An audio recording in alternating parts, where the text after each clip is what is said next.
When you decide on something, that's what it needs to feel like. That nothing can come in the way of you and this thing that you're deciding on. Wherever you can feel it in your body, wherever you are connected to that in your body, that's where you should be feeling it if it really is for you, right? Also, instant gratification is one way to feel these happiness hormones, but it's not necessarily a healthy way. And that is why it's so difficult to create healthy habits. Hardcore, the Human Design Podcast. So it's the second week of 2025, and let's be honest, how many of those New Year's, New You resolutions are already that dusty book on the shelf? By that I mean gathering dust. If you're feeling it, you're probably not alone. You and like 99.99999% of other people are probably off that New Year, New You trajectory. But what if we told you that there's a way to set goals that don't rely on willpower alone, but instead can help you tap into the way your brain is wired and can really set you up for success without having to just follow that heart, that ego, that willpower? That's what we're diving into today. Hey guys, I'm Chell. That's Miko. This is Hardcore. Hi, everyone. Great introduction, especially coming from a willpowered being. Right back at you, dude.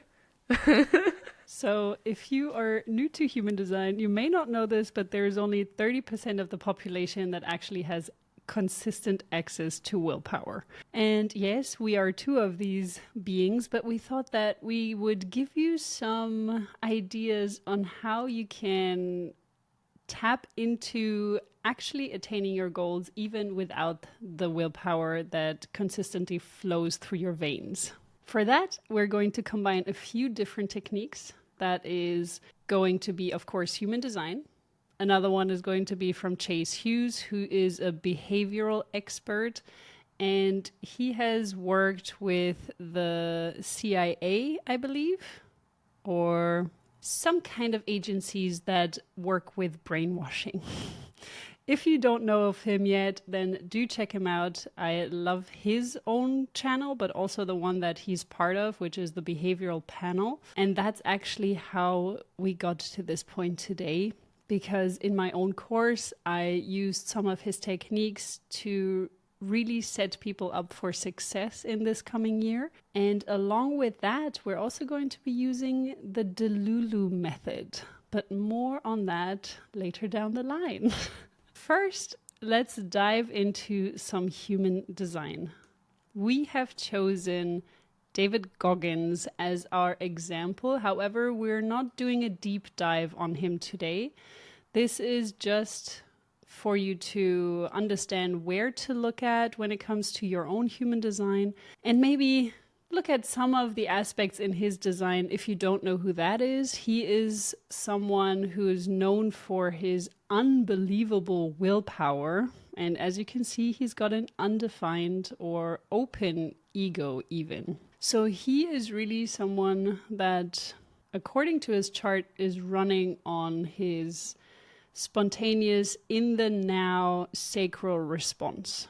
And through the 3420 channel. So it's really go, go, go, go, go. And if you look at him, if you look at his story, that is what he's all about. Celestina, would you like to mention a few of the areas that would be helpful for our listeners to look at when it comes to goal setting and how they should go about doing so? Starting high level, looking at your type, right? Like understanding your strategy and authority going into making moves for the new year, I think is as absolutely basic as you can get. Looking at your defined centers is kind of the next step that you're going to want to see.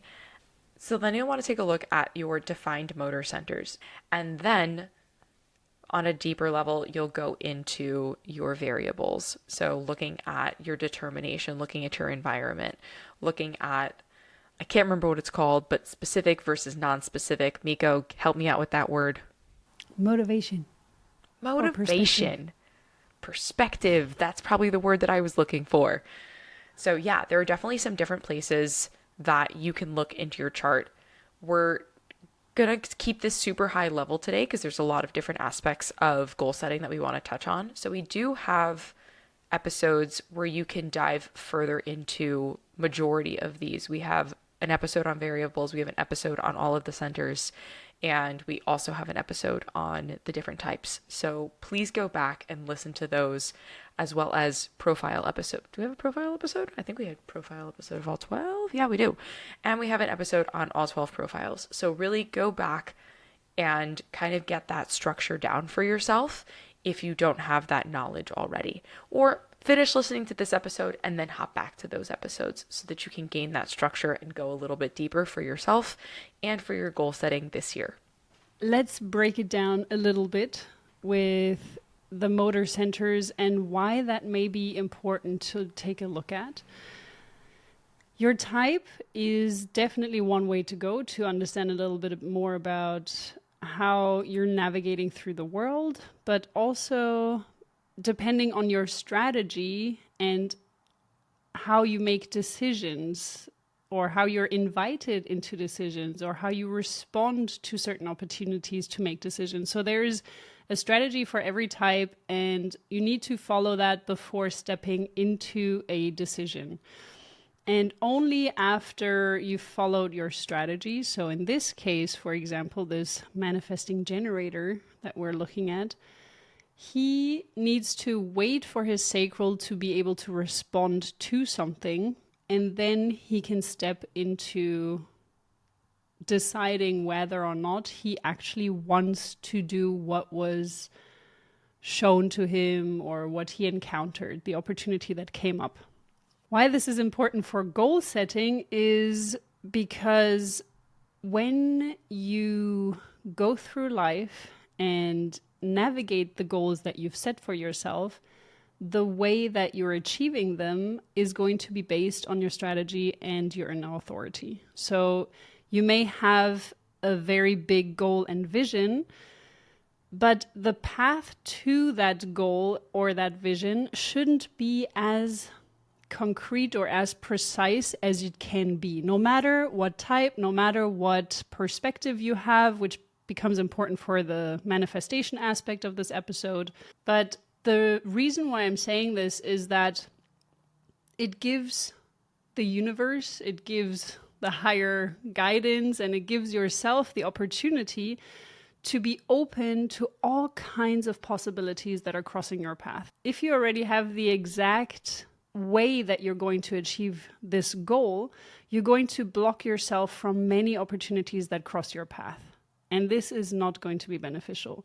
So having a goal in mind is great, but don't be too fixed on how you achieve that. And let yourself be guided through your strategy and through your inner authority along the way. And this is also where we're getting to the motor centers, which I'm going to throw the mic back to you so that you can explain a little bit how the motor centers come into play. You can also refer back to the inner authorities because this is a big part of it as well when we're talking about certain motor centers. But yeah, let us know. One and the same, kind of. So let's start with David's chart as this example since we're looking at it. We're going to start with the sacral center as one of the motor sources. So with a generator or manifesting generator, they will have the sacral center as the gut decision guiding their decisions, guiding what's coming into their world. And when you're going into this goal setting, this decision making part of 2025, or whenever you've decided to kind of hop into this into your world, right? It doesn't have to be January 1st, 2025. It can be further down the line this year or even next if that's what your body's telling you. But listening to your inner authority is going to be very, very key. And being in tune with your body is going to be very, very key in all of this as well.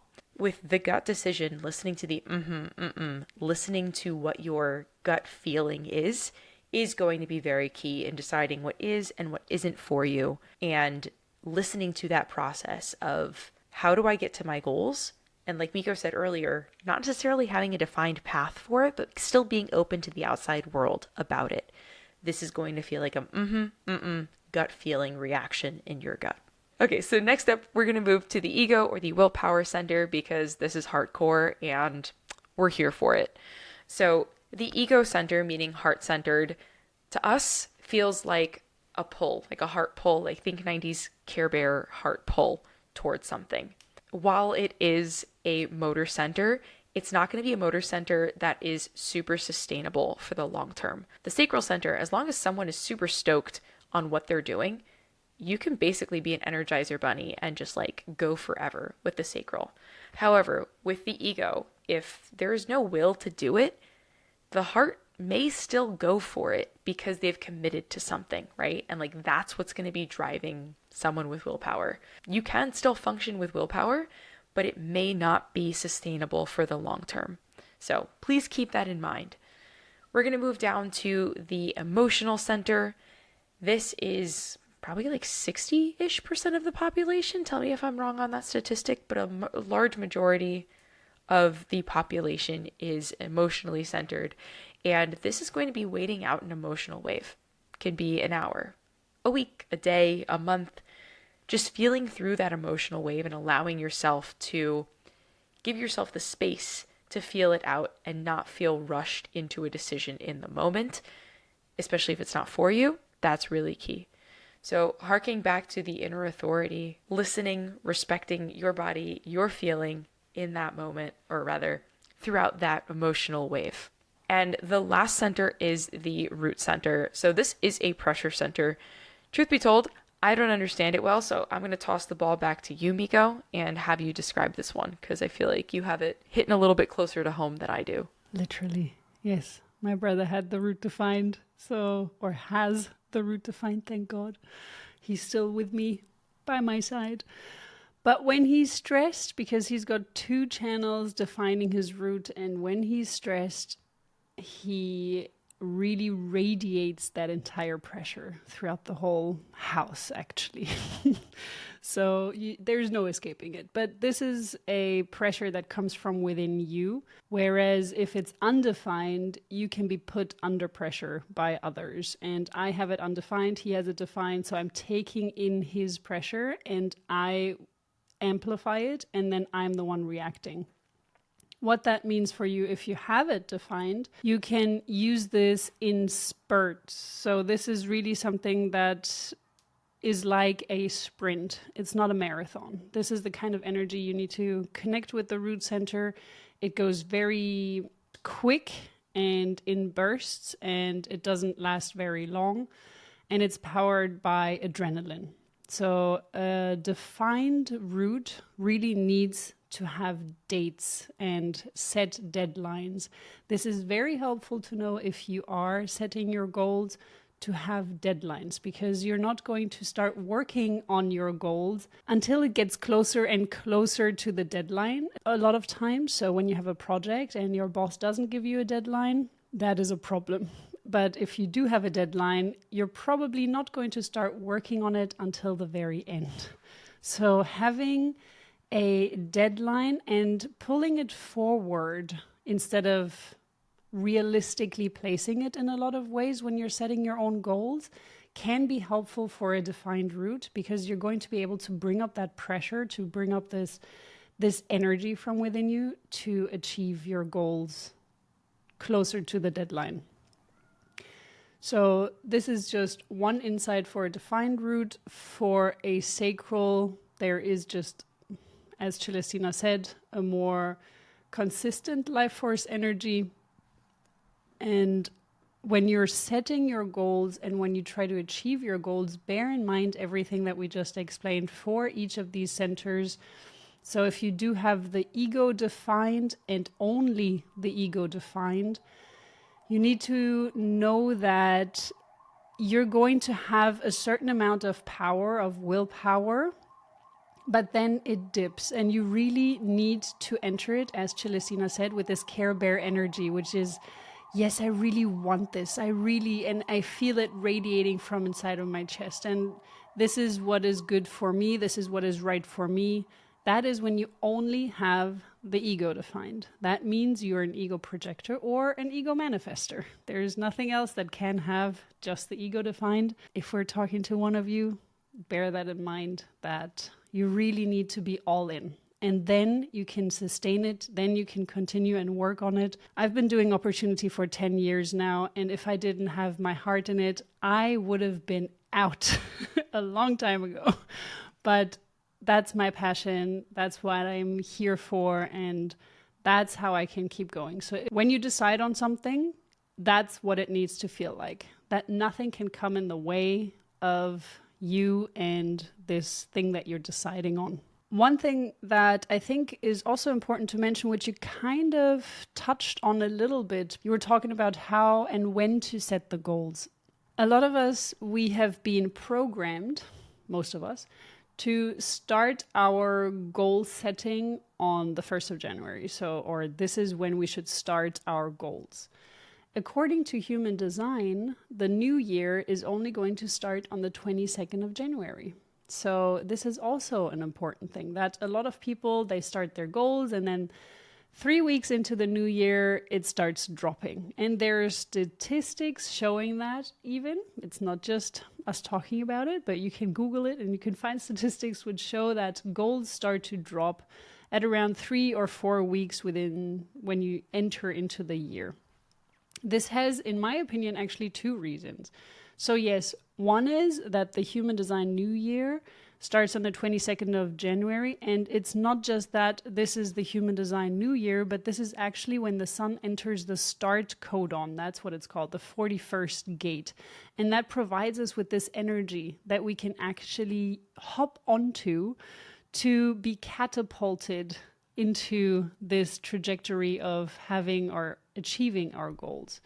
So it's just a helpful push from the planets, from the energies that are floating around us, to start on the day where everything is just powering you to start. That being said, I don't personally believe in having a set day of, okay, I can only start on that day of the year. For me, it is really about when do I feel ready to start? As Celestina mentioned, which I think is a very important point, you need to always feel into yourself. This is the most important thing. Don't let anyone tell you anything about when to do what. It needs to come from within you. And especially when it comes to goal setting or starting to work on your goals more like. So my brother and I, we started to really go to the gym nearly every day, a month and a half or 2 months before the new year started. So we didn't wait for the new year. We didn't say, oh, come on, let's just chill for another month and a half or 2 months. We just decided, no, we're starting, we're doing this now. And this is how you should go about it. You should really focus on when do you want to start something. Another thing that I would like to mention, however, that would help you on this goals journey is the seasons. So depending on where you're living, this can also be a huge influence on how you feel. Because if right now it's winter time wherever you are and the sun shines for like 4 hours a day, or the sun comes out for like four hours a day, you're not going to feel very motivated, most likely, unless you're an indirect light. It may benefit you a lot, but most likely you're not going to feel very motivated, and a lot of people are going to need natural light sources, or not. They're going to have these, these lights that are giving you the simulation of sunlight just in order to not fall into winter depressions, which is an actual thing. But keeping that in mind, that spring is only starting in a few months. And this is also going to provide you with additional energy to get started. Whenever nature starts to bloom again, and that is depending on the hemisphere you're in, bearing in mind that Celestina is on the very other side of this whole thing. But spring can provide you with this inner blooming as well, this inner energy that is coming out as well. So I think this is just a few things to bear in mind, but I don't think this is something that should stop you from getting started right now, if you feel like it. One random side note, one of my really good friends uses his birthday as a year to start goals and to measure goals. So consider that too if now doesn't feel like the right time. Maybe it's the beginning of your year, like your personal year, rather than the beginning of the calendar year. So give that a noodle, feel into that as well.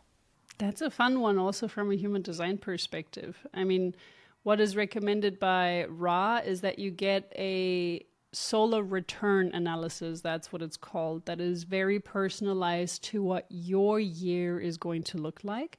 And that your year starts approximately 3 months before your birthday, because this is when your design side of your chart has already been developed. So this is when you should start to look into a solar return, or this is when you should look into your solar return so that you can already feel the preparation period of the 3 months coming up. And then on your birthday, approximately, it's not bang, smack bang on the day, as it's nothing when it comes to transits or things like that. So you start to feel the energy before it actually happens, and it's a good preparation. So if you've never had a solar return done, this is also a great way to go about it, to really understand what does your year, which starts on your birthday, and what does it bring for you. And in that case, you should have the solar return reading approximately 3 months before your birthday. That would be ideal for you to start getting prepared or understanding what is coming up. Another part when it comes to human design to look at are the variables that we have talked about a little bit at the beginning, which becomes important when we are going to be talking about the manifestation techniques that we will dive into a little bit later in this video. And it's also about how you can structure your environment in the right way that is going to help you be more productive or be more inspired by your environment. And I think the way that we should go about it is to first explain the few techniques and always refer back to how you may be able to apply this to your human design. The first technique, the brainwashing we wanted to talk about, was from Chase Hughes. And I really liked his approach a lot. So when you're looking at traditional goal setting, you can see that it's very heavy on the logical aspect and on the willpower aspect. However, Chase Hughes is saying that when you're creating goals and when you want to achieve those goals, it's not your logical mind that is going to make the decision. So approximately 95 to 98% of your daily decisions is made by your unconscious and by your mammalian brain. So depending on which statistics you're looking at, it's either 95 or 98. But let's not get lost in the details here. The important thing is that you are not actually in control. Your subconscious is in control. And that is a pretty scary thought. So that's why we need to program our mammalian brain, our subconscious. And the way that he recommends us doing that is by doing it in visual form, because the mammalian brain doesn't understand words. It doesn't understand the written word either. And it really works on continuously, repetitively being faced with the same thing over and over and over again until it figures out, okay, yeah, I think this is what I should be doing. So it breaks down into 4 aspects of it. He calls it the fear model. I don't love that word because I feel like that just has like a negative connotation going into it. There's another acronym that he uses called the fate model as well. But disregarding the fact that fear is the acronym, I think that the concepts behind it are really cool. It stands for focus, emotion, agitation, and repetition. The focus being the undivided attention that you are putting into whatever this goal is for yourself, and allowing yourself the focus to make this habit something that is real for you. What Mika was saying about the visual reminder piece of it, I've seen a lot of people do like vision boards in the beginning of the year, or like save a screensaver like on the back of their computer of like whatever their goal is, right? If it's like make $1 million, you got like money flying in the background on your screen, whatever that is. But I also found it very interesting that like you, if you're not a creative person, you don't have to like clip things out of magazines and like put together a vision board for yourself. You don't have to like pop into Canva and like put pictures on. You can take like an iPad, or they have those photo frames where you can just like pop pictures in there. So you can literally just like upload pictures to there and have it playing 24/7, whether it's in your office or wherever you really spend the most time. That can be a really good way to do it. Or even having like a file saved on your phone that you can just like flip through maybe once or twice a day, like when you're in the bathroom or when you're commuting, whatever is easiest for you and you're staring at your phone instead of scrolling through the Instagrams. But seeing those photos of things that you want so that they are always fresh in your mind and that you always have that focus to go back to, it really ensures that you are seeing it and that it's detailed, specific, and really appealing to the goal that you want and the mindset that you have going into all of this as well. The next piece of the fear is emotion. So being able to connect with the goals in, yes, a visual way, but also kind of in a sensory rich way. And attaching it to your future self. This is also something I found really interesting. This was spoken about in a couple of different videos that you sent me, Miko, which I thought was really cool, is like picturing your future self, right? A lot of the times with goals, we just think of like us in the now. And if you're tired in the now, it can be very challenging to get up early and do that workout, or it can be very challenging to do whatever steps it takes to get to that goal or to take one smaller step towards that goal if you're only thinking about the way you're physically feeling or your mental state is in the now. But if you can focus on the emotion of future you and the benefit and the success and the whatever that goal is that future you is going to benefit from, wow, that is a game changer. If you're thinking for yourself in the future versus then thinking for yourself in the now, putting that emotion behind it and putting your future self first rather than your present self is that mindset shift that's going to help you get to that next step and continue to turn those small steps that you're taking every day into a habit that will change your life in whatever way, shape, or form you want or you're seeing yourself in the future. But really having that emotional connection to it is super key to be able to get to that next step. And when it comes to the emotion part, this is the key to everything. This is going to be the key for manifesting what you desire, because you need to step into the highest frequencies, basically gratitude, love, happiness, joy, ecstasy, anything you can feel that really resonates with the highest kinds of frequencies and the way that you want to feel in the future is key to achieving your goal. The other thing that Chase Hughes mentions, which I think is a great place to put it right now, is that your brain doesn't understand the difference between what is real and what is not. There are many studies that are showing how you can really manipulate your brain into believing that you're actually literally doing something, even though you're just visualizing it. One of those studies is the Harvard study. They have used people who are playing the piano to visualize that they're playing the piano, but they're not actually playing the piano.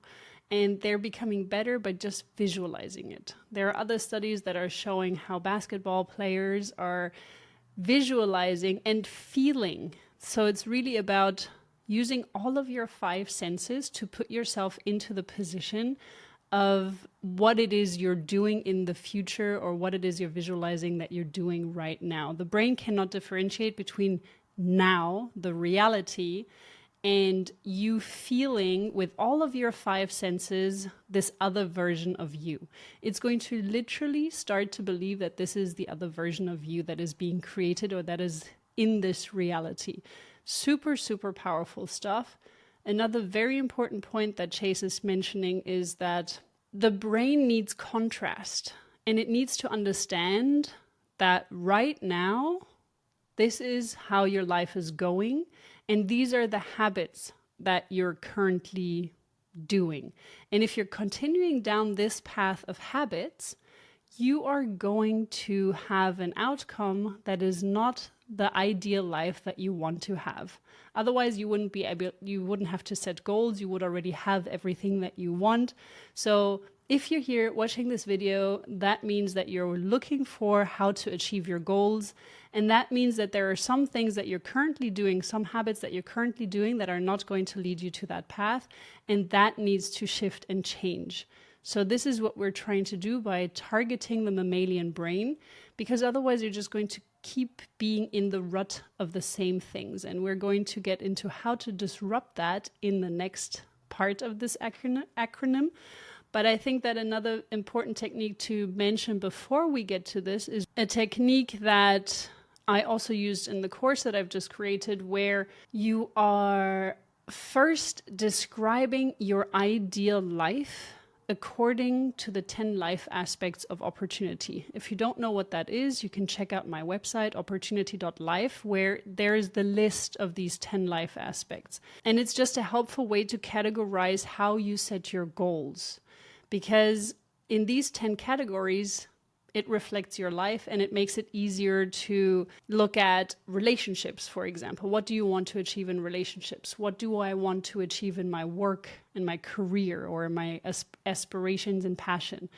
So dividing your life into these subcategories is helpful to gain a clear picture of what it is you want.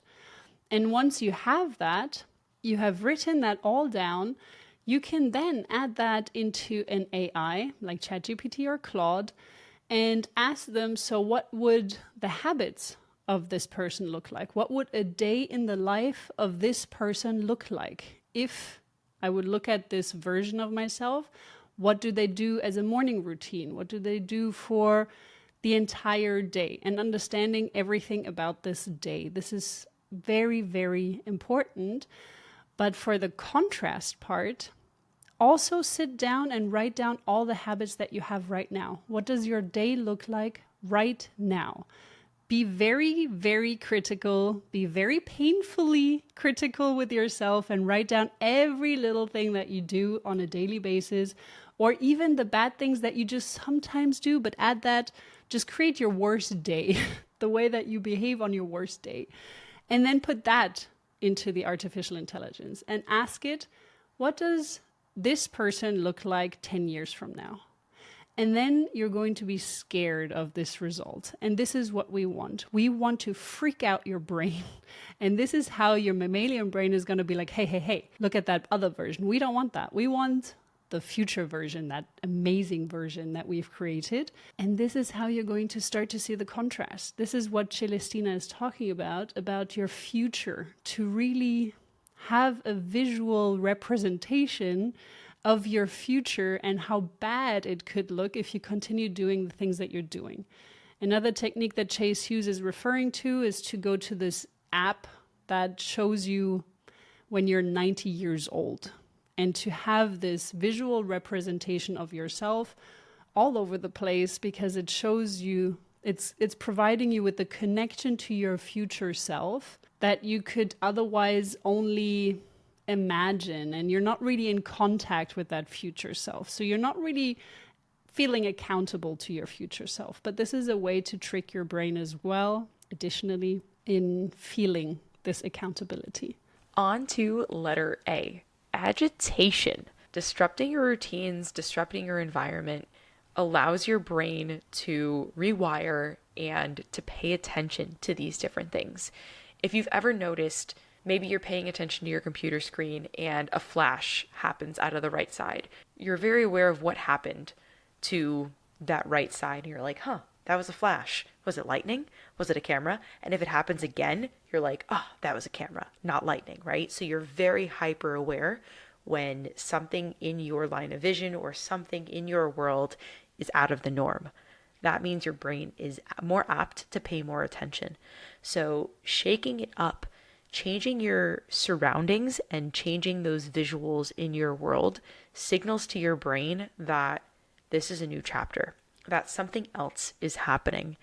And this can be feng shuiing your room, or literally just rearranging some furniture like my mom does every quarter. She'll change where the couch is positioned just to kind of signal into a new season. It can be repainting a room, buying a new vehicle. You may not have to go to that extent, but just change something in your world. Maybe change your water bottle, right? If your goal is to drink more water, maybe change your water bottle to something that's more visually appealing or encourages you to drink more water, right? So it's something small, but can make a really large impact in your world. The goal is to disrupt the brain's prediction centers. So rather than being like, oh, this happens every day, this happens every day, how can we change it up so that it's kind of off its rocker and it has to think a little bit harder about doing your norm and thinking outside the box for your norm? So I've also heard of people doing this between different tasks, and this may be helpful as well, right? So there are certain instances where leaving like a door frame, people will tap the top of the door frame to signal to their brain that they're on to the next thing. Or when you're like going down to like sit on a chair or sit somewhere, you do like 1 or 2 squats before you're doing that, right? And that, again, if your goal is exercise, right, that's one small thing that you're doing to switch it up so that your body's like, oh yeah, we're doing exercise now, right? So it's small little habits that over the course of time become your norm. And it really is just mixing it up so that your brain thinks a little bit differently and is like, oh, hey, wait, we do that now. That's just the norm. Think about your goal, number one, and then think about different aspects of your daily life that can change your habits and ultimately lead you closer to that goal. Again, if it's physical fitness, maybe it's choosing to take the stairs instead of pressing the elevator button. Small things. Exactly. This is a very good point as well, because the thing that Chase Hughes is mentioning is that you only need discipline at the beginning. When you're creating a goal, when you're starting, that's when you need discipline. But at some point, it's going to become a habit. It's going to become something that, like brushing your teeth in the morning. Well, I don't know if every one of you listeners is just automatically brushing your teeth in the morning, but the first thing I do is I go to the bathroom and brush my teeth. I don't know. It's a bit of an obsession, yes. But it's not something that I think about. And this is what a habit is. It's not something you think about. It's just something you do. And at the beginning, when you're a toddler, it may be difficult to remind yourself that you need to brush your teeth while your parents are doing that for you. But any habit is difficult at the beginning, but it comes easier and easier the more it becomes a habit. So just think that you need discipline at the beginning. Then it turns into a habit. And the great thing about disrupting your environment, so the way that I love to do it, is to literally create obstacles in my way. So when I want to start practicing something, or when a client of mine wants to start practicing something, like, for example, yoga, you place the yoga mat right in the middle of your door frame. So if you practice it in the morning, then you can literally place your yoga mat in the middle of the door frame so that you would have to run over it when you want to exit your bedroom, for example. So this is a great way to disrupt your environment in a very, very simple and easy way. Another way, again, when it comes to exercise, yes, I like to even recommend to shift your kitchen essentials. So depending on if you're someone that cooks a lot, to put the things that you use most in places that are difficult to reach.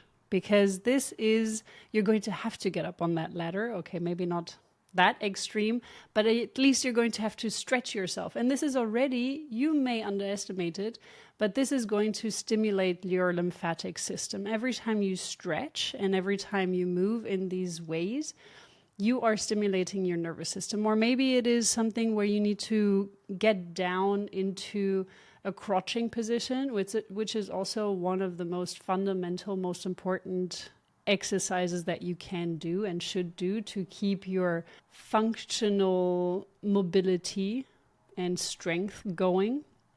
So there are many things that you can do just to keep them visual, like Celestina recommended, just changing up the things that you drink out of, or changing up the way things are located in your house, and giving you visual clues of, oh yeah, this is what I was supposed to do. Because when you just start out with a habit, you may not even remember that this is what you wanted to do. I'm going to quick note, because you mentioned getting up and brushing your teeth every day. I am not that person.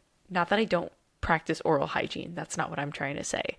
But like, it's very challenging for me to do the same thing every day, every morning. And if that's your shtick too, don't give up on yourself, right? Like, it's not just the willpower that's going to get you through. There are other aspects of you that can help pull you through with that as well. And if coming from someone, coming from someone who's coming from someone whose every day does not look the same, that doesn't mean that you can't set your goals, right? Like, it just may look a little bit different for you. I'm not a quad left. I can't do the same thing every day, and every day has to look different for me. So give yourself some space and grace in that as well. No, this is a very, very good point and very fair point. I mean, we're looking at a quad left right now, if his birth time is actually correct, because it says that it's not entirely correct. Let's just take a look at this chart right now as it is, and not maybe referring it back to David Goggins. However, it would suit him because this is someone that is doing things very, very regularly. This could be my profile in certain aspects. I mean, I'm a projector, so no, but he is quad left, and he has the 5th gate defined in his Neptune. So this is definitely someone that has this routine.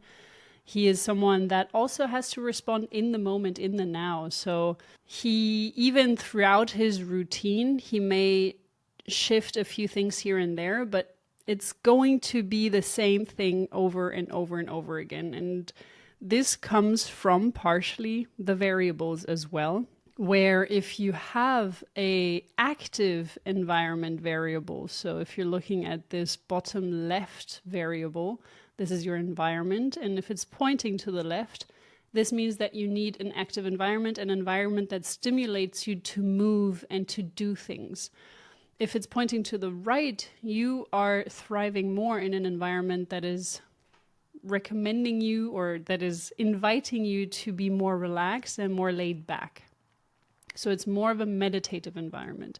This is a great thing to know, but it's really going to affect the way that you are structuring your daily routines. And it is an important thing to keep in mind. If you want to know more about it, do take a look at any variable episode that we have where we talk about these elements. It is an important part of goal setting.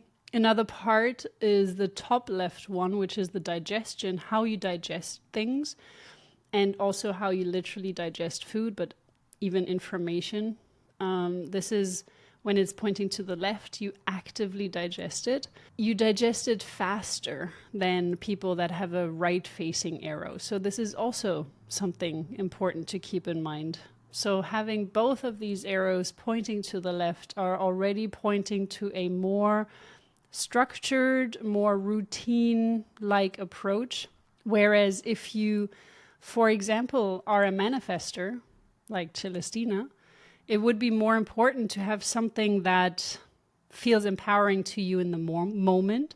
And maybe you don't feel like you have the energy to get up in the mornings so early every day, but you instead enjoy to sleep in some days, and other days you get up super early to do something else, but there won't be this rigid structure. Additionally, because she's not a quad left, and she's an ego manifester. So it's really about what is right for me, and listening to these in the moment impulses as well. This doesn't mean that there can't be any kind of discipline in this, but it's going to look different. So yes, definitely cut yourself some slack, and don't think that your routine has to be I wake up every day at 6 a.m., do 5 minutes of meditation, 20 minutes of yoga, 10 minutes of journaling, 5 minutes of mirror work. It's not for everyone. That sounds And like the worst morning ever. it sounds like a dream.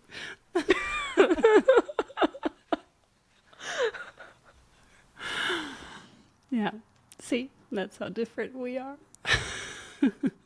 That's how different everyone is. And also, as well, when it comes to your digestion, your environment, we can't go as deep into these aspects right now, but they are going to provide you with a lot of clues as to what feels good and what is going to motivate you to get up in the morning. If you're a direct light, for example, it's going to be so helpful to have an alarm clock that is going to wake you up with sunrise simulations. This is super helpful. If it's dark outside and you're a direct light, you're not going to want to get up. This is accurate. Life in Germany in the wintertime, I would sleep in until like 8:45 when the sun would come up. And then I would be done by like 3:50 when the sun went down. It was really depressing, I'm not going to lie. But here the sun rises at like 5:30 in the morning. It doesn't go down until 8:30, so it's a great day. It's a great day. So back to fear, not in a negative way, but in a positive spin. So the R is repetition. You got to do it. How do you get to Carnegie Hall? Anybody? Anybody? It's practice, practice, practice is the answer. But also, if you're a New Yorker, it's the N train. Anyway, that was a joke that went over probably everybody's head. It's fine. It's fine. What I'm trying to say. Lucky we have a few New Yorkers listening to our show. I hope so. Leave it in the comments below. Or should we make a poll out of it? I don't think we need that much. So repetition, that continued exposure to help you reinforce those neural pathways. It really is about reworking your brain, and even if in the moment your brain doesn't believe it, the continued doing of the things, the continued repetition. We're going to talk about some other ways in just a sec to kind of delulu your brain through all of this, but really the continued aspect of doing all of the things, tracking progress, focusing on those habits, focusing on those beliefs are all really, really important to ensuring that you are taking those steps, but also monitoring those steps, doing those steps towards your bigger goals. Think of the goals that you have as the destinations, and then the habits are the vehicles to get you there. So drive your habits every day. Not saying. Yes, yes, yes. I like it. Well, you've just mentioned it. Let's go to the Delulu method. I love that. Delulu. I love it so much. I don't use very many Gen Z-isms, but I do love that phrase. I know. Thank you so much. Natanya Bravo. This is where we got the idea from. She is fantastic. Check her out, her YouTube channel. She talks about the Delulu method. And this is really a way of how you can manifest your goals. So yes, manifestation, just let me say this from the get-go. It's not something that you sit down and you visualize and you feel all the feels and you stay at your house, lock your door and throw away the key. You don't go online and you hide yourself away. That's not how manifestation works. This is not how your dreams are going to come true if you don't show yourself, if you don't take any actionable steps. So I want to take that delusion away from everyone. But now dive into the Delulu method and why that one actually works. There are several different parts in this Delulu method, but we're just going to be focusing on a few of those. So that's why it's important for you to check out her YouTube channel, okay? There are 10 that she's mentioning, and they are 10 methods that she does every now and then. She doesn't do it her entire life, but she does it every now and then when she really wants to dive hardcore into her visualizations and manifestations. So we're just going to stick to 3 of those today, I would say. The mirror work, the scripting, and the visualization, the the vision board element of things. So we kind of already touched on the vision board, and I do think that this is a very important part. So we've kind of covered the scientific perspective of it, which is Chase Hughes's perspective. We didn't dive into too much of the science, but if you do want to know more of the science behind it, do check out his channel and check out his video on exactly this technique of goal setting. Having a vision board is essential to really manifest your visions. And I also personally like to use the technique which I combine with Pinterest. So yes, you can have this on an iPad or a digital picture frame. I also have it on my phone. So on Pinterest, you can create widgets, or on your iPhone, you can create widgets which can be connected to Pinterest, and they will switch every hour. You can set it up so that it switches every hour. So you create a board, you have all of the images that you want to experience in your future self, and you create these boards which will switch every hour. But additionally, I also have a screen, like a home screen, or when you lock your phone, a lock screen, where you can see all the pictures. So I did create a Canva thing and I've added this to my home screen. So every time my phone is locked, or my lock screen, so every time my phone is locked, I can see everything that I visualized, or I want to have in my future self. And what I also do, because I'm a former photographer, I use Photoshop to literally Photoshop myself into these images in certain situations. So this is also another super helpful way for you to trick your brain into literally seeing yourself in the situations that you want to be in. Vision boards, very important. Don't skip over that one. A couple of years back, I was working with a business coach kind of situation, and she basically had us make a book, like, about us, with our everything that we would want if we made X amount with her, right? Like, it's all about them, let's be real.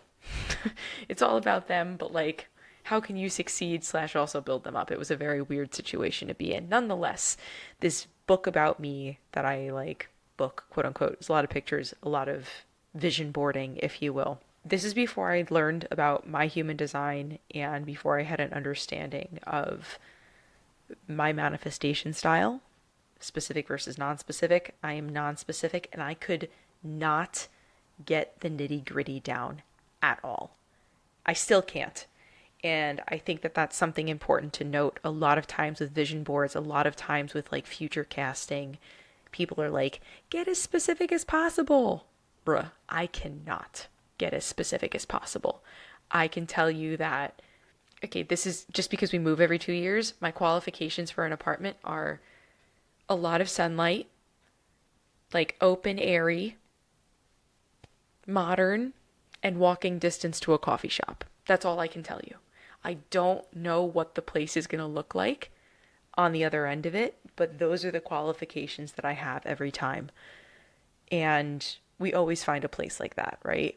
So I think it's also important to note within your human design. So looking at your variables, it's the lower right arrow. You are specific if it's pointing left and non-specific if it's pointing right. This is your manifestation style. And it's also called your perspective. So this is something to note. If you don't know what this is on your chart, please go look at it now, because this is going to be really helpful for you if you are vision boarding and if you're like me and can't know all the nitty-gritty details. Because for me, that stopped me from doing it for so long, because I couldn't foresee it. However, if you can feel into how you feel or how you want to feel in that moment, that can be a lot more helpful than trying to be like visualizing the tile color that you want on your backsplash. You know, I can't see that, but I can tell you how I want to feel when I'm cooking in my kitchen, if that makes sense. Totally. And such a Yeah. good point as well, coming from a right person to a left person Hey, yo. Just in different this perspectives, era. Miko. Yeah, literally. No, it's really, really good because, yes, this is the perfect time to look at this one, to look at the perspective, because it's really when you're right facing, when your arrow is facing to the right, it's really about your feelings and focusing on that and creating a mood board instead of a vision board, maybe the way that you feel when you're looking at these pictures, and this is the feeling that you want to bring out wherever you are, whatever you're doing.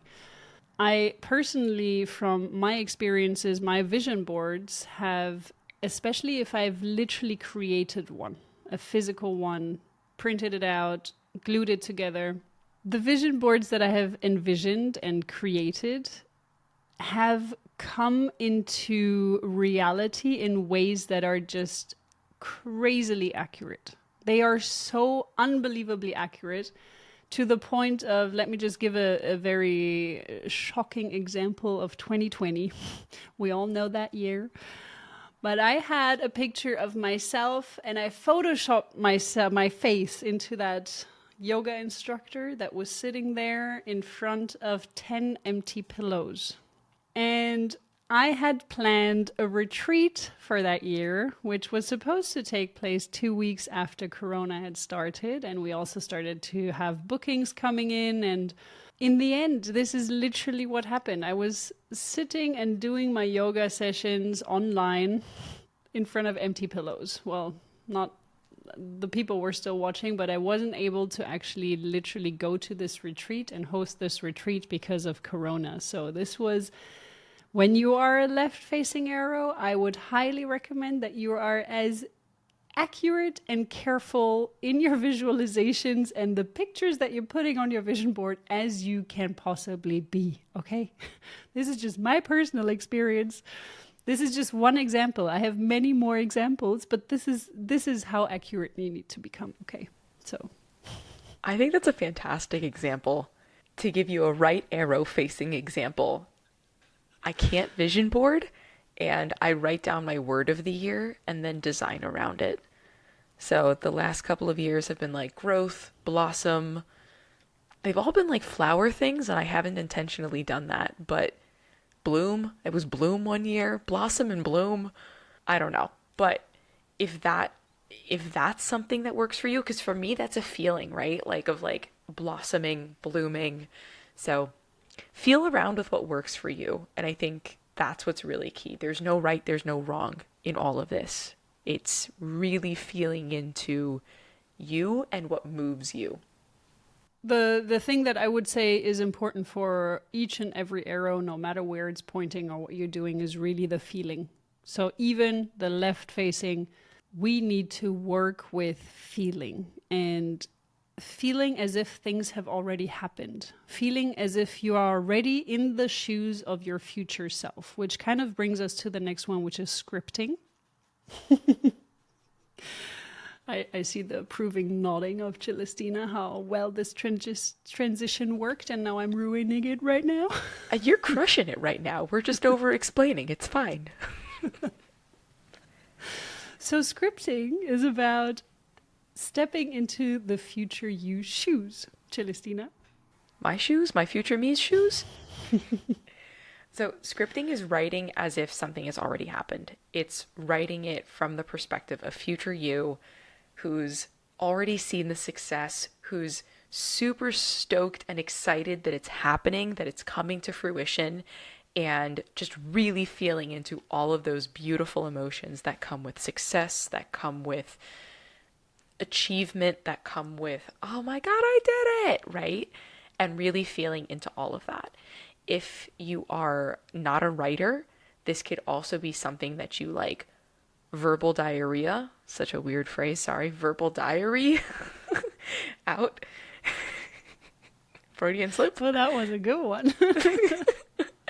That you verbal diary out, so you can do that as a voice note, but I like to verbal, I'm a text to talker, and if you've ever texted me and gotten something really weird in response, it's because I text to talk.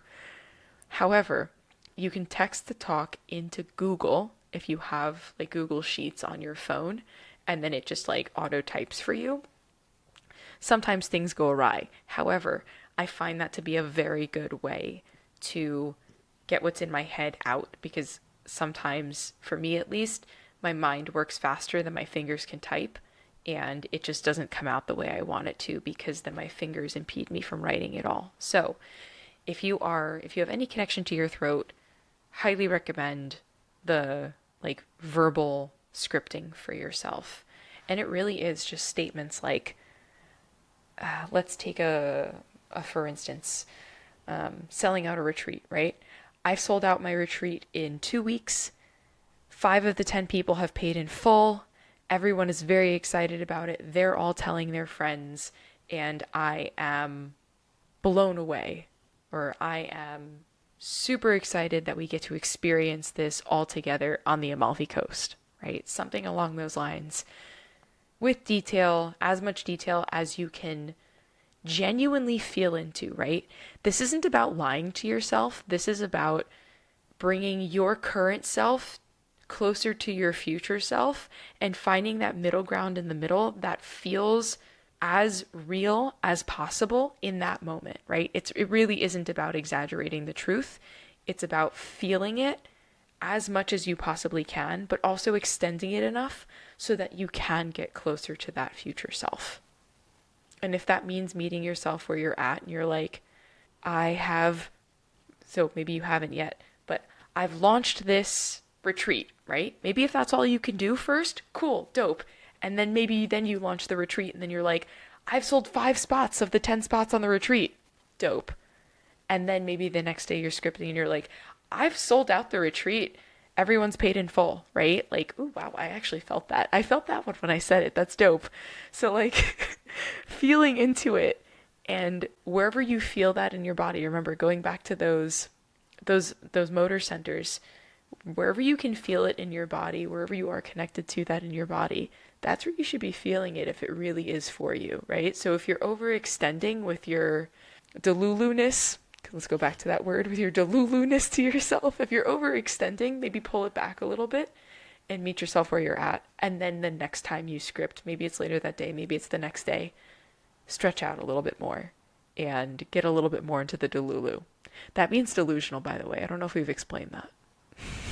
I don't know. I thought that was obvious, but yeah, you make a good point. Let's never assume. You know? Yeah. Any thoughts on that? Yeah, I think this is a fantastic technique, especially for people who have no idea what to journal about. And honestly, I've been one of those for the longest amount of time. I didn't know what to talk about, and I've never really understood the concept of journaling about what happened that day. I could never connect with this.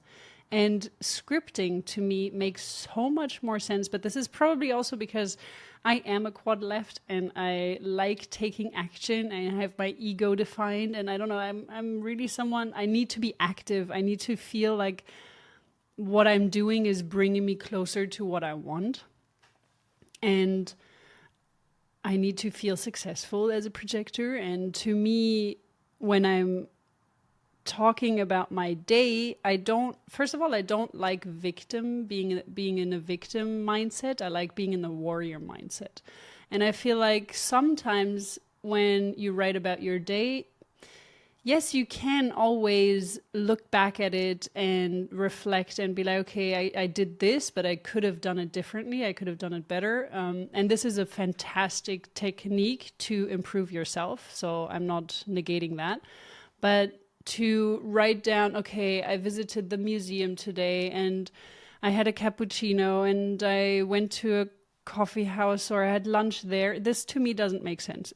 For me, looking at the past and working on yourself and improving yourself through looking at the past, that makes sense. But additionally, looking at my future and writing in a way in the past tense about my future life, I like how that tricks my subconscious. And I really like that this makes me feel like it's already happening. And I've been doing these manifestations for the last 2 weeks now.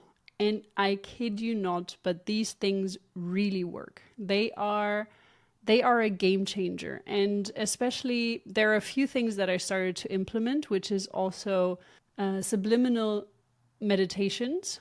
And these subliminal meditations, I listen to them when I'm drifting off to sleep. So there are a few things that when you want to manifest, the best times to do that is just before you fall asleep and just after waking up. So these moments, you're still in alpha. If you've just woken up, you're still in alpha, delta, theta. Well, you're still in theta and alpha waves, but so many waves. So you're still in delta and theta waves, and these waves are super powerful to manifest your new reality. And so these are the moments in time that you want to do that, before you're falling asleep or just after waking up. What you can also do to work on your subconscious, because remember, this is our goal. We want to work on our subconscious. We don't want to work on our conscious side per se. We are trying to manipulate our conscious mind to also work along in ways that we want it to work. But we really need to target our subconscious. And one of the best ways to do that is while you're sleeping, listening to something, to affirmations, and subliminal meditations are fantastic for that. But really, you need to find someone that is trustworthy. And I personally only use subliminal meditations where I can faintly hear the affirmations. That's my OCD kicking in. I need to know what is happening and what is being whispered into my subconscious. So if there is a subliminal meditation that is just not, that I can't understand, I don't like it, or that I can't even hear. Go to Costco and buy all of the hot dogs for $1. Thank God there's no Costco here. I don't eat pig meat. See, there you go. Subliminal messaging. You'll do it tomorrow. Yeah. Drives so to mindful. the UK for Costco. Be mindful who you're listening to and who you let manipulate your subconscious. Or do your own subliminal meditations. That's even better. When you were saying it, I was like, dude, I feel like listening to me before bed would be better than listening to someone else. You know what I mean? Like, have some like peaceful like rainfall, and then just have yourself whispering in the background. You know? God, can you do my subliminals? You want a New York accent in your subliminals? Oh my God, you can stop talking like this. Oh, that would be so funny if you would have that. I'll throw in a Janice laugh. The next morning you wake up, you're just going to start sounding like that and be like, what happened last night? Oh my God. I got you. I'll send you one. No worries. Thank you. Fantastic. All right. And last but not least, mirror work. Yes, this sounds like what it sounds like. This is what it sounds like. This is what it sounds like. It's hyping yourself up in the mirror. It's being your biggest hype person. And it's really talking yourself up, right? Like everything that you're writing down, you can say to yourself in the mirror. It can be words of positive affirmation. It can be celebrating that you've achieved this already. It can be just being wild and crazy. So in the video that Miko sent me, Natanya was basically just like jumping up on her bed, like super stoked that X, Y, and Z had already happened. And in her instance, it was a retreat that she had sold out.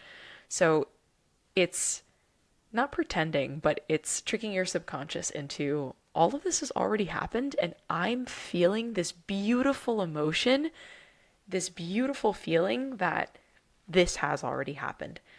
I can tell you that it's very challenging to look myself in the face on a regular basis. Like, I'm not the person who like walks by a window and like checks herself out. There's a mirror over there, and I can tell you I don't look at myself like in that mirror. I even turn the lights off when I brush my teeth, and I don't look in the mirror when I brush my teeth. So this, I feel like for me would be outside of my comfort zone. So if you're also in that boat, you're not alone, right? Like we're both in the boat is what I'm trying to say. Sorry guys, it's like 12:30 a.m. my time, so apologies.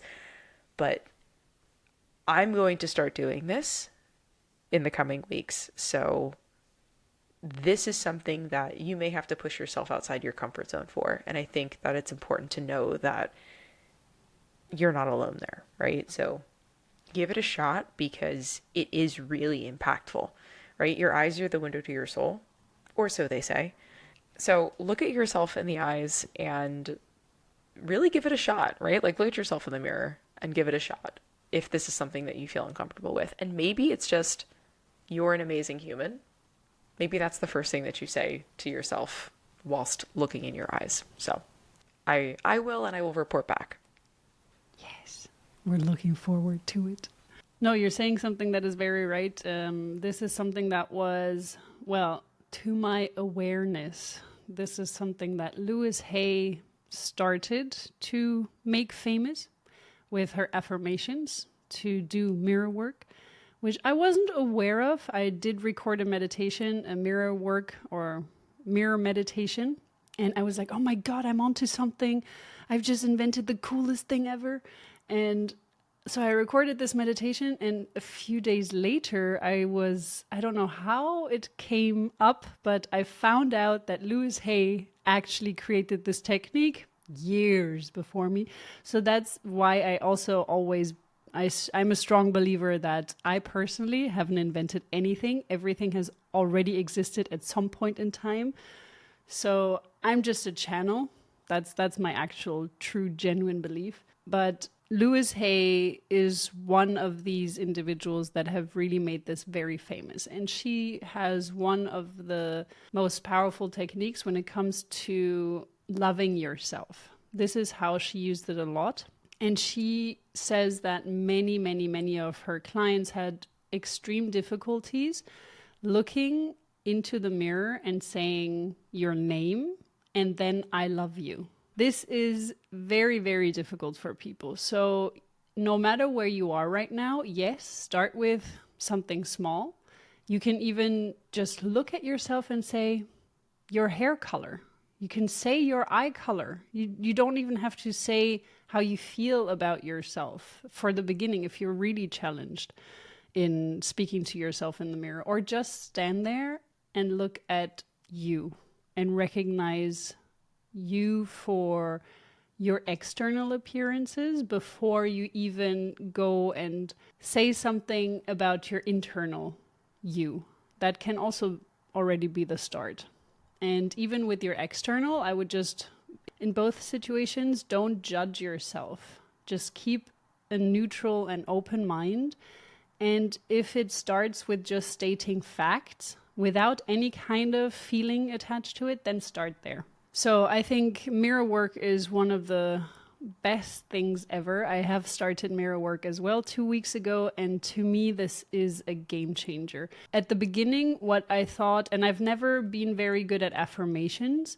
I've always had to Google affirmations because there are people that are so good at it. They will create the most beautiful affirmations ever. And I would just never find the right words. By now, I've really become much better at what I'm telling myself in the mirror, what I feel, what I visualize. And this is also due to the help of understanding my day in the life of my future you. I really get to feel and step into these shoes and tell myself what I'm seeing, what I'm feeling. Most importantly is what you're feeling. But yes, using all of your senses. Taste, smell, touch, sound, and the last one.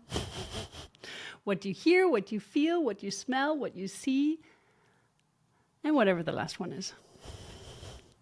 You get my point. Just follow your 5 senses. You can even add the sixth one if you like. I mean, I think even sensing something that is not on your skin is also a great way to go. Like sensing feelings like gratitude, really, really important actually. Gratitude, love, joy, happiness, things like that. That can also be included into your sixth sense. But yeah, anything you're sensing with your six senses, let's just add that into it and really hype yourself up. Dance in front of the mirror. Scream, shout if you can. I mean, if you're not living in an apartment. Yeah, just go wild as soon as you can.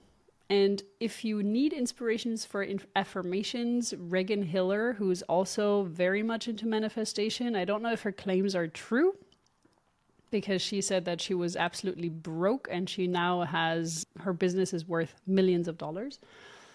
And she is an affirmation machine gun. Like she can bombard you with the craziest affirmations, one after another, and they're very good. So check her out for inspirations on affirmations.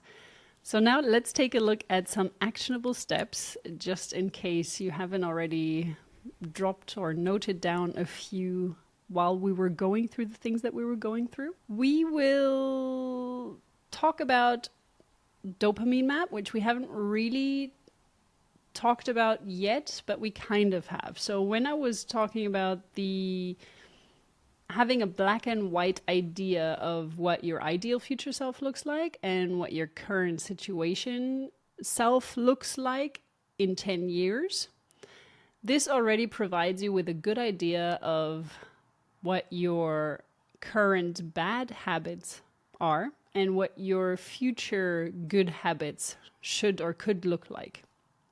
So when you were writing down what your ideal future self looks like, you can prompt the artificial intelligence to provide you with habits that your future self would have.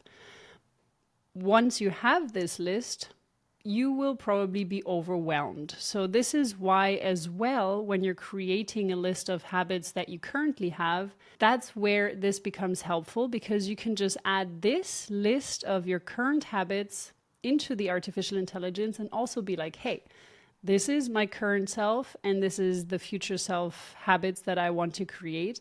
How can I create them in a step-by-step way without overwhelming myself? So basically saying that this is where you currently stand and how can I get more towards these healthy goals in an incremental step-by-step process, because you're not going to start right away with those habits that your future self has. Otherwise, you're going to burn out and feel super overwhelmed within a very short amount of time. Break it down, maybe create 30-day challenges out of it. Ask the artificial intelligence to do that for you. This will help you create habits that are more dopamine heavy, so that are healthy dopamine habits. So what I mean by that is that there are habits that you do, such as scrolling through social media, watching Netflix, listening to podcasts, drinking alcohol, smoking, things like that. They may trick your brain into producing dopamine or serotonin or any kind of happiness hormones, or trick your brain into believing that you feel these happiness hormones and actually do feel them. The more that you do these things, scrolling through social media, Netflix, etc., the harder it will be for your body to produce these happiness hormones, or the longer it will take for your receptors to be like, okay, yeah, I'm now starting to feel my happiness rise.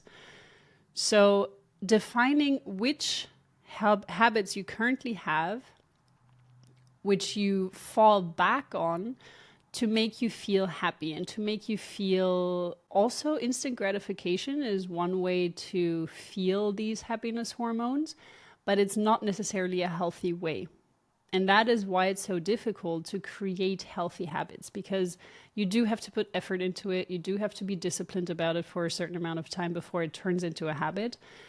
And instant gratification is just so much easier and so much quicker, as the word says.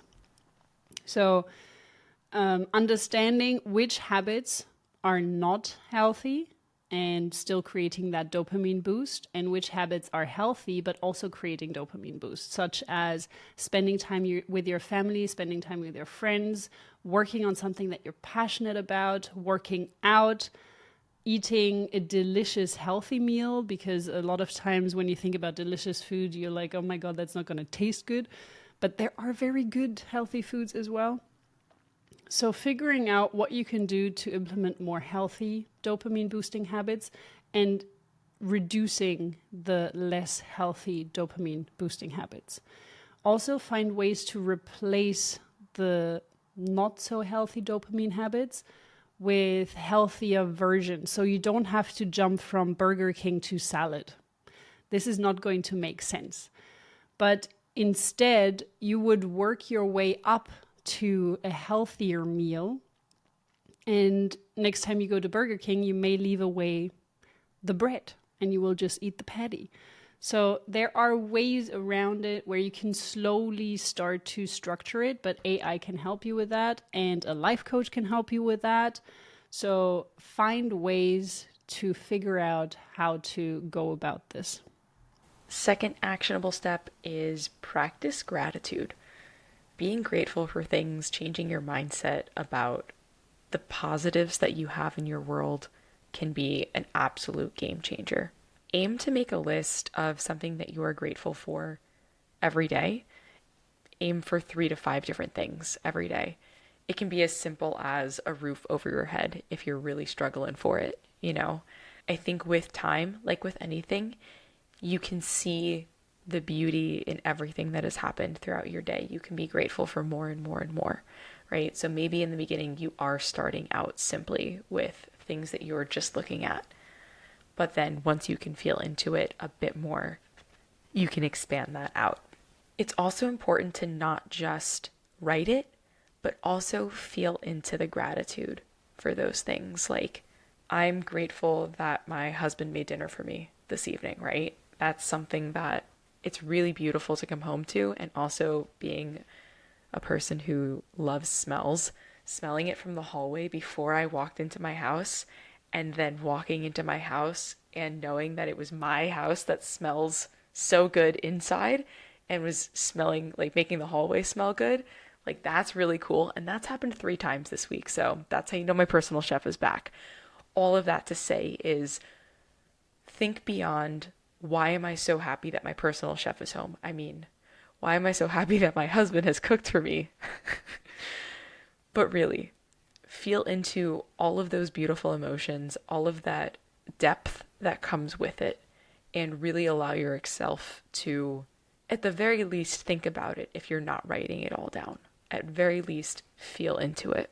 Potentially, create yourself a quote-unquote cookie jar or just a container of these positive memories to revisit when you're feeling unmotivated.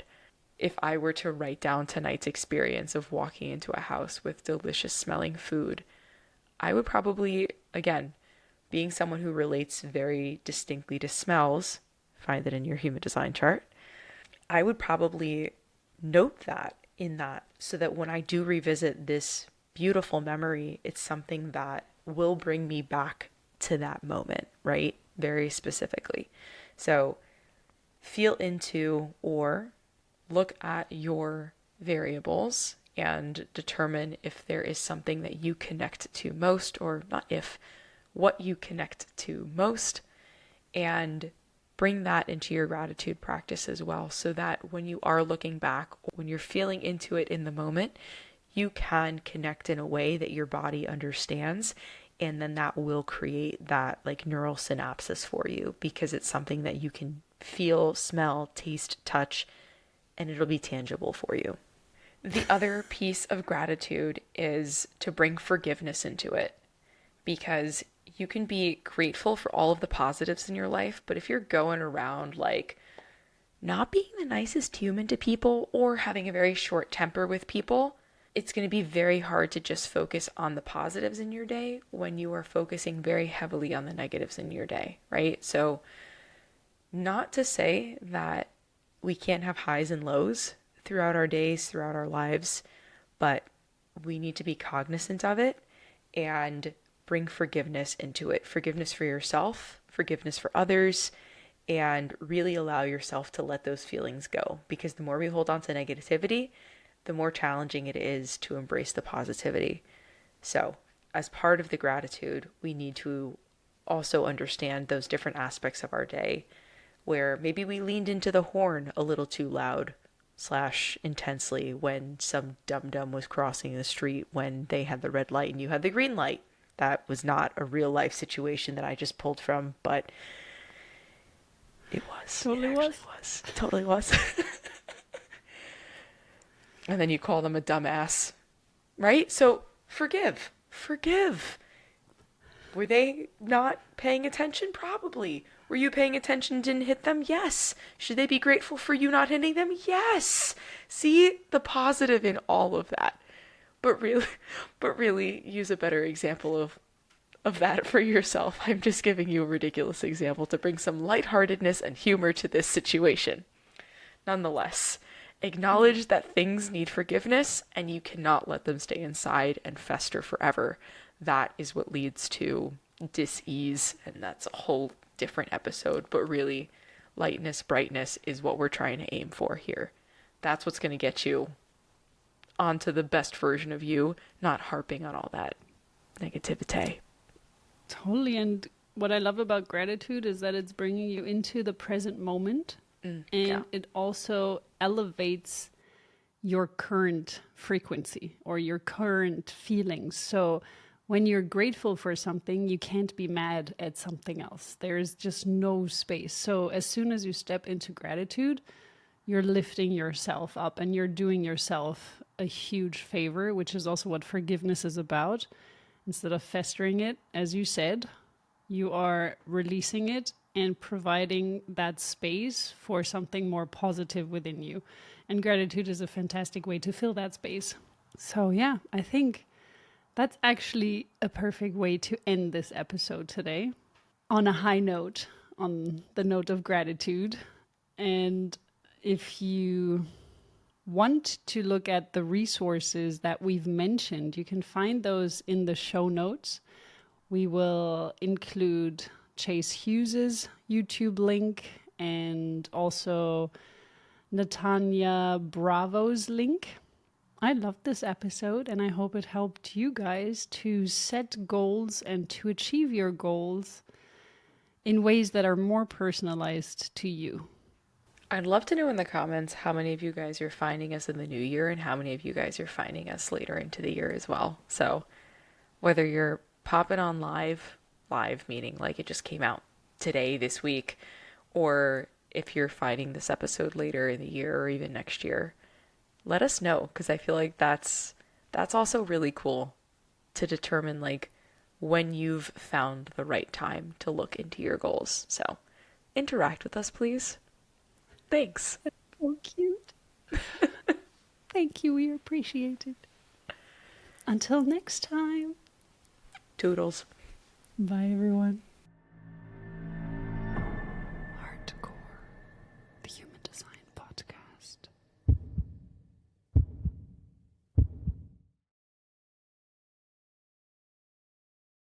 Bloopers. Why not look at yourself in your eye holes? In your eyeballs? In your... Why not look at yourself in the eyes? Dude, I can't look at your face while I'm trying to be serious. God damn it. How is that serious? It's gonna be a great blooper. You're not being serious right now. Oh my god, okay. We kind of mentioned it by creating a bad habit, understanding your bad habits and how that... It's too loud? What's happening? Oh. Sounds like I'm walking through a ghost. Oh, I didn't like that. Say things? Hello? Okay, it's better. I'm your ghost. Have you never walked through a ghost before and then your Bluetooth headphones go, ooh? Oh, I didn't like that. Oh. Oh, cool. I didn't even read the next line, and it said that. Incorporate your human design signature feeling into your gratitude practice. Oh my god, I'm a mind reader.